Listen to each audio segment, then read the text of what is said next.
இந்த நிலையில் நம்மோடு தொலைபேசி வாயிலாக பொருளாதார வல்லுநர் திரு ஸ்ரீனிவாசன் அவர்கள் இணைந்திருக்கின்றார். சார், நேற்று மட்டும் நம்ம ஒரு 5 லட்சம் கோடி ரூபாய் அளவிற்கு அப்படிங்கிறத பார்த்தோம். டோட்டல் இன்வெஸ்ட்மெண்ட்ஸ் எவ்வளவாக இருக்குங்கிறது உங்களுடைய கணிப்பு எவ்வளவு இருக்க வாய்ப்பு? சாதாரணமாக இது போன்ற நிகழ்வுகளில் ஏற்படுத்தப்படுகின்ற புரிந்துணர்வு ஒப்பந்தங்கள் 70% நடந்துவிடும். மீதி இருக்கக்கூடிய 30% வேறு ஏதாவது ஒரு காரணங்களுக்காக அவர்கள் எதிர்பார்க்கிற ஃபெசிலிட்டிஸ் கிடைக்காத காரணத்தினால் இருக்கலாம்.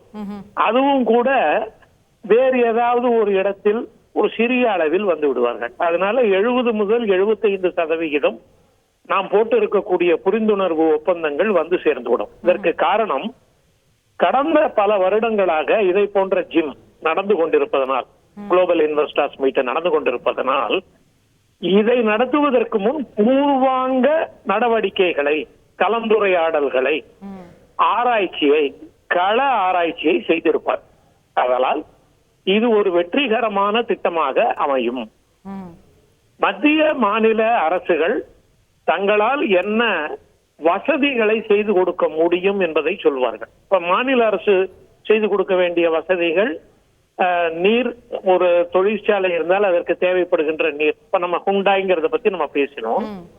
ஒரு கார் தொழிற்சாலைக்கு நீர் அதிகமாக தேவைப்படும். ஆனால் அந்த நீரையே மறுசுழற்சியும் செய்ய முடியும்.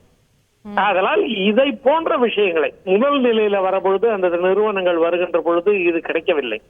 இப்பொழுது மறு சுழற்சிக்கு இது வசதியாக இருக்கிறது. உதாரணமாக கோயம்புத்தூரில் ஒரு நிறுவனம், தனி நிறுவனங்களின் பெயர்களை நாம் குறிப்பிடக்கூடாது, ஒரு நிறுவனம் கடந்த 5 ஆண்டுகளான உற்பத்தியில் அங்கு இருக்கக்கூடிய மாநகராட்சியின் நீரை பெறவில்லை.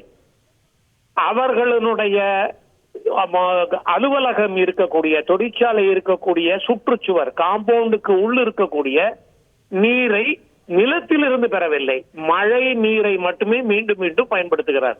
ஒரு நல்ல தொழிற்சாலை. செய்திகளை உடனுக்குடன் தெரிந்து கொள்ள உடனே சப்ஸ்கிரைப் பண்ணுங்க.